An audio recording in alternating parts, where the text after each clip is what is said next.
distinguished guest, the President of the United States. It's the 24th of October, 2023, and a ceremony is taking place at the White House. It's a happy occasion. We need some more happy occasions. President Joe Biden is speaking to a gathered crowd of hundreds of invited people, there to recognize some of the country's top scientists, inventors, and thinkers.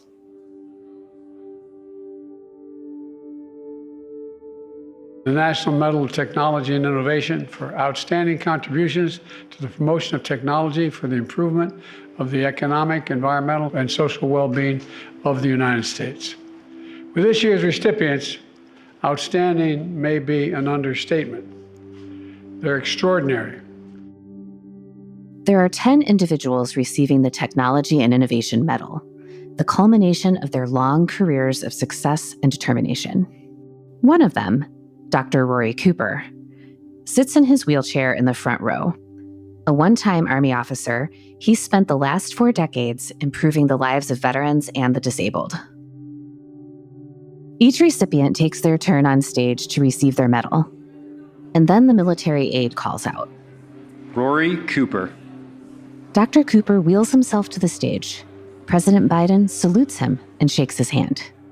The National Medal of Technology and Innovation has been awarded to Rory A. Cooper of the University of Pittsburgh and the U.S. Department of Veterans Affairs for empowering the lives of millions of Americans. By inventing and developing cutting-edge wheelchair technologies and mobility devices, cultivating the next generation of rehabilitation engineers, and championing wounded veterans and students with disabilities, he moves us closer to being a nation that is accessible for all.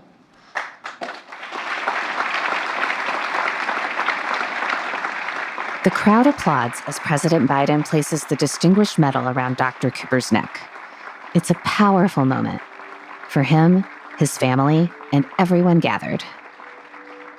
When asked about the ceremony months later, Dr. Cooper mentions an off-the-cuff remark the president made that day. And the president made the most touching remarks. He said, "What I love about Rory's work is that he provided independence." Dr. Cooper reflects on how that one word captures the essence of his career. He gets choked up. So, I'll try to be a little less emotional with those guys, but still pretty amazing. In 1980, Dr. Rory Cooper was serving in Germany and out on a bike ride when he was hit by a moving bus. The incident paralyzed him from the waist down and led to him devoting the rest of his life to improving wheelchair technology. His research and inventions have been at the forefront of his industry and provided countless people with what they really want, and what was pointed out that day: independence.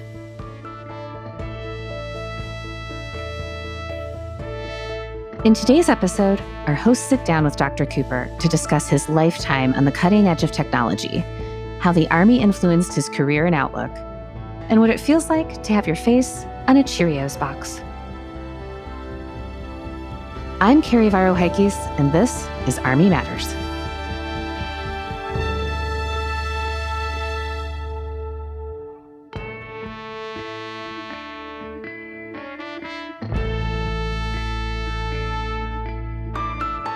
Hello, everyone, and welcome to Army Matters. I am your co-host, Sergeant of the Army, Dan Dailey, and I'm here with my good friend. Say hi, good friend.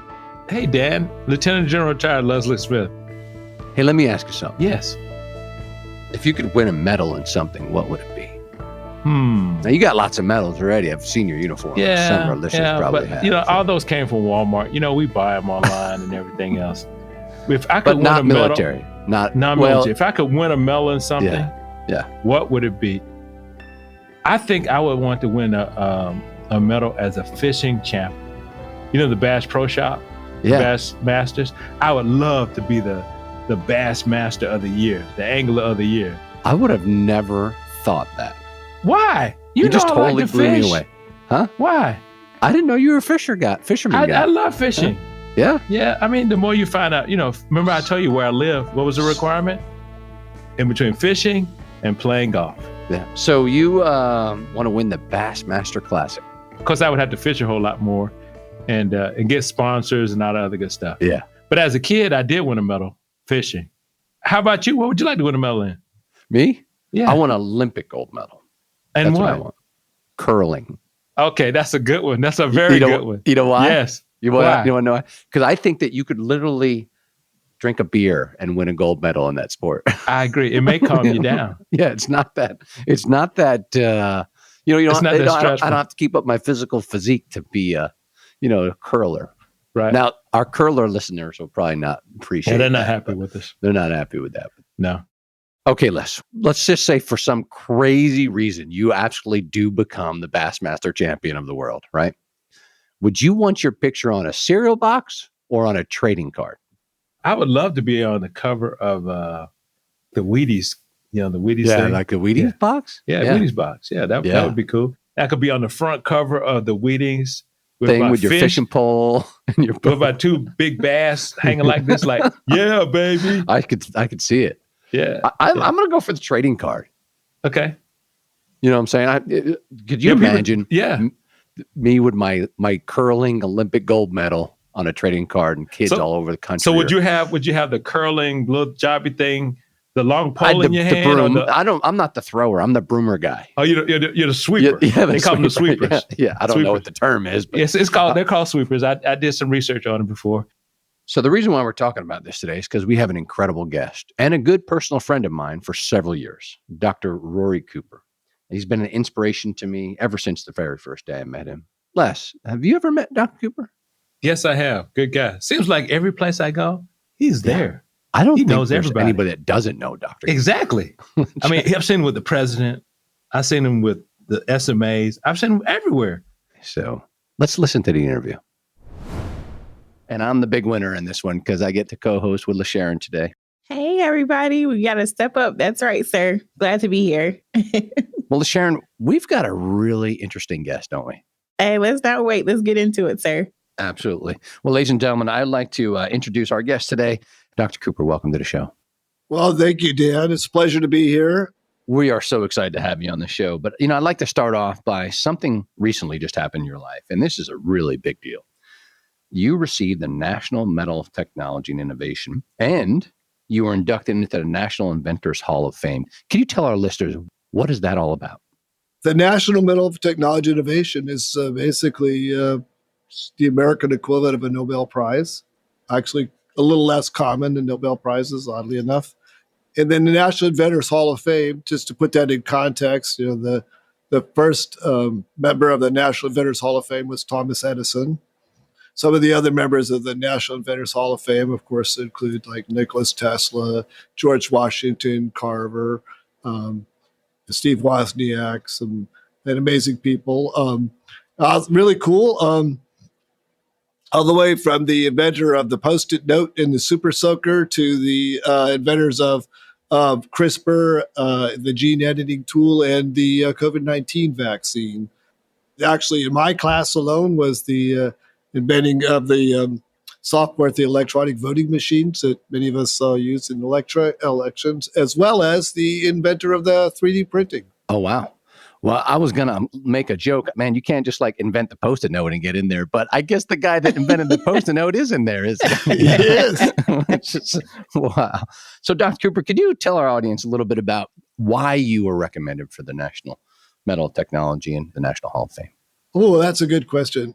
I'm not sure I can exactly answer why.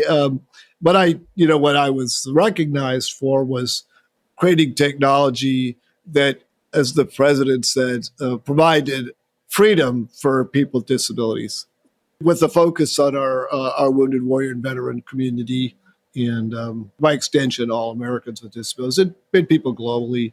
Almost all the manual and power wheelchairs in the world use technologies has been based on our research, development, invention activities, and so that's pretty exciting. But now, for the Inventors Hall of Fame, that has to be related to a patented technology that's come to market. And so in my case, they identified two significant patents that qualified me for that honor. And one of them was the variable compliance joystick with compensation algorithms, which is basically what allows a lot of people to drive a power wheelchair independently. And the other one was the ergonomic push rims, which allows people to push their wheelchairs.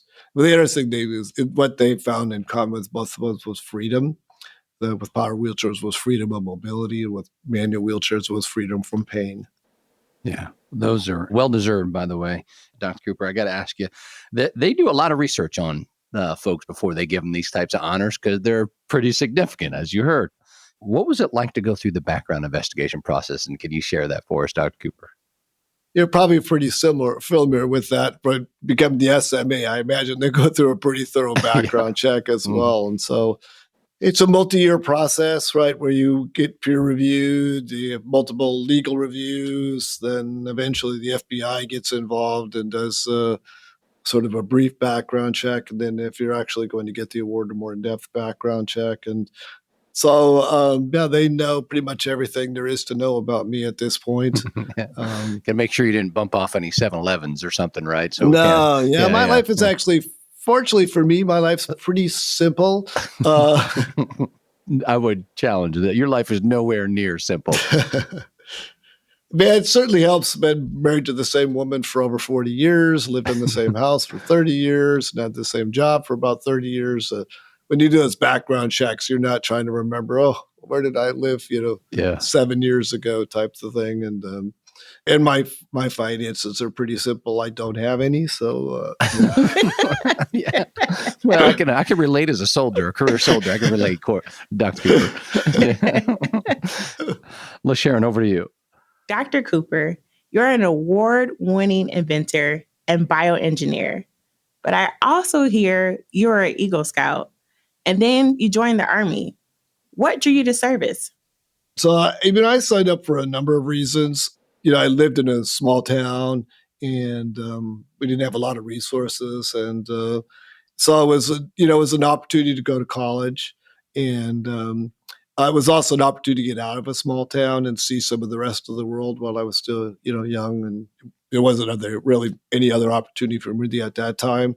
And then, and I was an Eagle Scout and a Boy Scout and active in my community, and I was an athlete in high school, middle school, and high school, and my father served in the Army, and my uncle, some of my great uncles.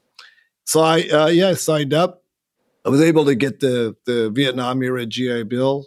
It was a pretty good deal at the time, and it eventually allowed me to get to college. And I did get to go overseas. I spent most of my time in the Army in Germany, and you got to meet different people from all over the United States as well. Those are all great reasons. Now, in 1980, after serving a few years, you were involved in a biking accident that changed your path. Can you share with us what happened that day? Yeah, sure. So I was an active runner. I was lucky I got to run in the U.S. Army track and cross-country championships. But I had some knee problems, so I was doing a little bit of running and a little bit of cycling to protect my knees and stay shape.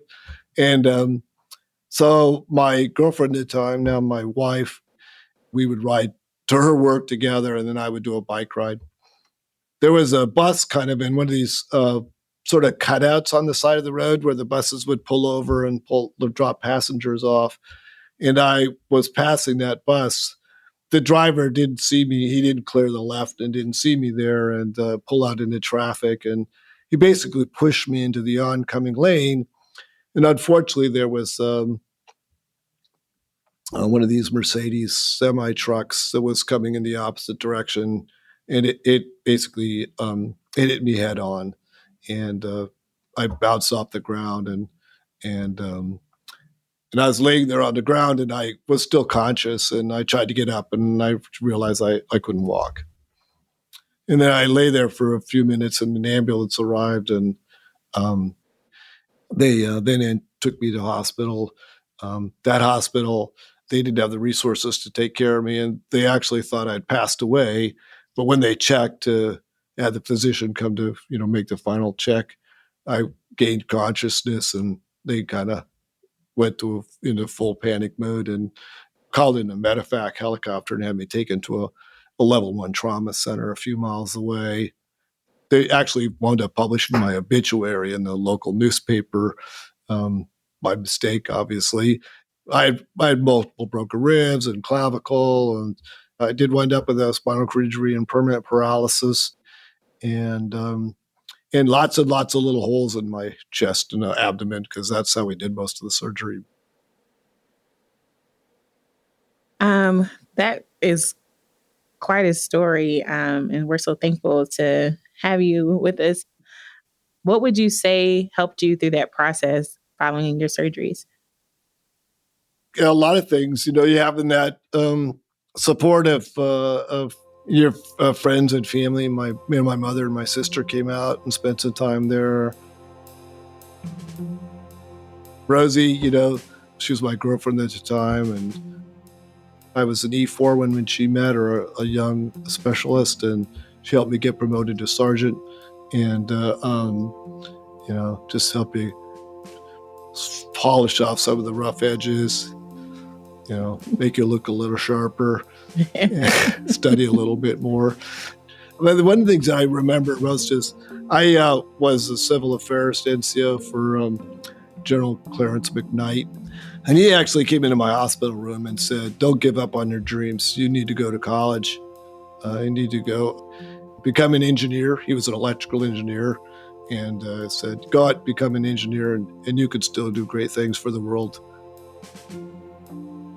Dr. Cooper, that's just great advice, and I'm so glad you took it. Now, what's the most important lesson that you learned from being a soldier? Great question. So, I'm a graduate of the Grafenberg-Vilsek NCO basic course. So that's where I went to school. So you can tell they do a great job there. If you use Dan and I as examples, right? That's right. Yeah. I don't know if I'm putting Dan and Dr. Cooper in the same category. I don't think I'm beyond the list that you are on, Dr. I don't know. We're graduates of the same basic course, at least, right? Yeah, that's right. We had the same, we were totally different directions though afterwards. But, the other thing I learned at the NCO basic course, and I learned from the NCOs and my example of Captain Martin, or who retired as Colonel Martin, is if you take care of your people, they'll take care of you. And the Army is a people-oriented organization. Of course, yeah. The Army doesn't have ships like the Navy and doesn't have airplanes of the same type as the Air Force. Obviously, we do have airplanes. I think we actually have more vehicles that fly than the Air Force does. But so, it's a very people-oriented. And so that, I think, is also something I took away as well. So it's about taking care of your people and taking care of each other. And so that's always been very important to me.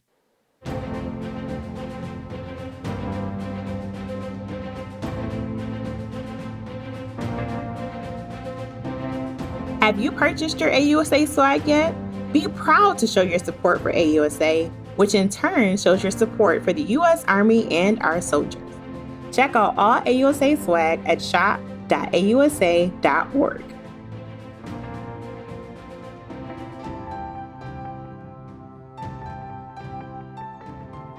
Welcome back to Army Matters. Now, just before the break, Dr. Cooper, you talked about how important it is about taking care of people. And I'd like to throw in a little personal story here, because one of those people that Dr. Rory took care of throughout his life was my son. And Dr. Cooper mentored my son while he was at an internship at the university. And today, he's an aerospace engineer. Now, I just mentioned that you work in the greatest state in the world. Oh, that's right, listeners, the great Commonwealth of Pennsylvania. Can you tell us exactly what you do at the University of Pittsburgh? So I have basically 3 job titles. So at the University of Pittsburgh, I'm the Assistant Vice Chancellor for Research in Health and STEM Collaboration. And then I'm also the FISA Foundation and Paralyzed Veterans America Distinguished Professor of Rehabilitation Engineering. At the same time, I am also a Senior Research Career Scientist and Center Director for the U.S. Department of Veterans Affairs. So what do you do on your days off? Right? Well, Rosie tells me to do. Oh, my goodness. I want to focus on the one job that you mentioned last, okay? Because we could be here for hours talking about your accomplishments, and one that's near and dear to me and many of our listeners is your Veterans Affairs work that you do now. Can you talk to us a little bit about the things you do and the impact that you have made in this space in the time that you worked there? Sure. Well, I had the good fortune of founding the Human Injury Research Laboratories as a joint effort between the University of Pittsburgh and the U.S. Department of Veterans Affairs. What we do is we create and evaluate technologies for our veteran community that don't exist. We primarily focus on our veterans with severe disabilities that affect their mobility and their manipulation skills. So they use their arms and their legs. We've worked on, manual wheelchairs, sports and athletic equipment. I helped start the Warrior Games, for example, with General Cheek years ago. And we work on motor vehicles and even public transportation systems. And we also work on robotics, like devices for people to prepare meals or to get in and out of their wheelchair, to get in and out of bed. So I run a team of about 70 people, engineers, physicians, physical therapists, some business people, a large number of postdocs and students and student interns. Our goal is to create those technologies that veterans need that don't currently exist, or to identify emerging products or technologies that can be adapted for veterans to live fuller, healthier lives and pursue their life goals. Before we get into anything else, I have to ask you a very important question, Dr. Cooper. What is more special to you? Being on a Cheerio box or a collectible trading card?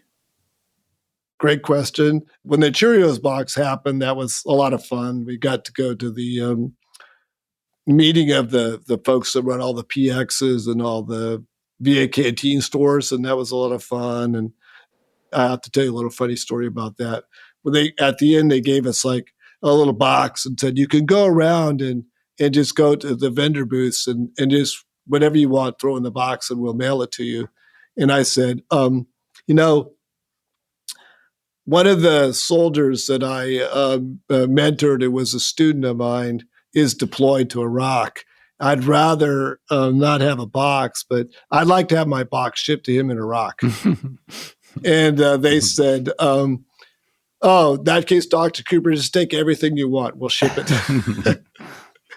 And so we ran around and gathered up a bunch of stuff, mailed it to him, and it was great. He sent me this picture back of all the stuff on the table and all the medics and everybody in Iraq, and big thank you for sending that stuff to him. So that was, to me, kind of the special thing. And getting to go to different PXs and into the exchanges at the VA and stuff was fun. They're both pretty amazing, but they all pale in comparison to my wife Rosemary decided to marry me. Oh, your best thing ever. So just to close this out, Rory is a world-class hand cyclist, a Paralympic hand cyclist, and has received the bronze medal doing that. But he also races all over the world. I got the opportunity to race with him, not against him, just out. I might say it sounds like we need to do a race. No, I would lose. Trust me.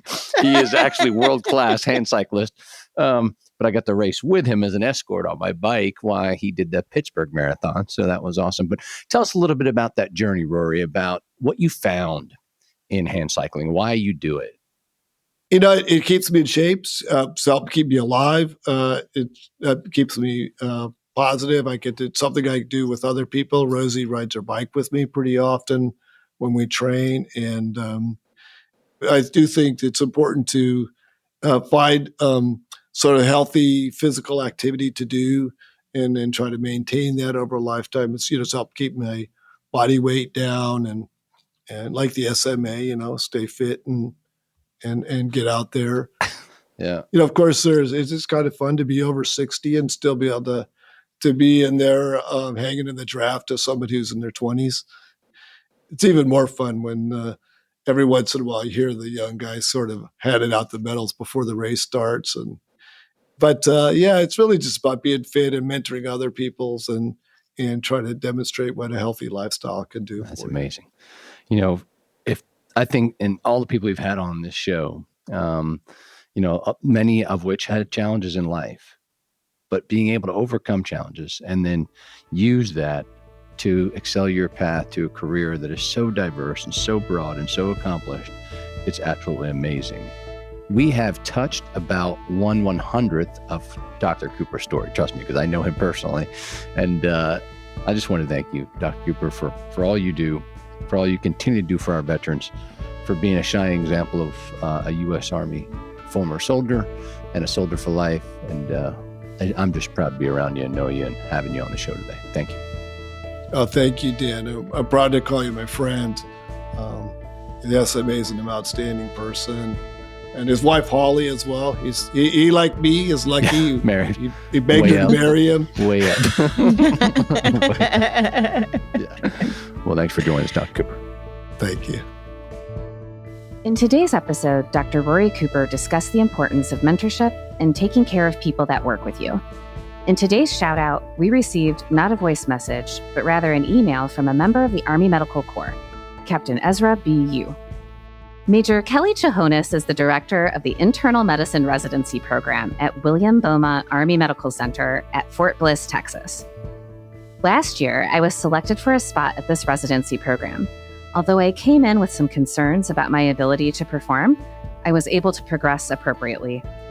Major Chahonis believed in me when few others would. Sincerely, Ezra. If you'd like to give a shout out to someone in the Army family, leave us a voicemail at 703-236-2914 or email a voice note to podcast@ausa.org.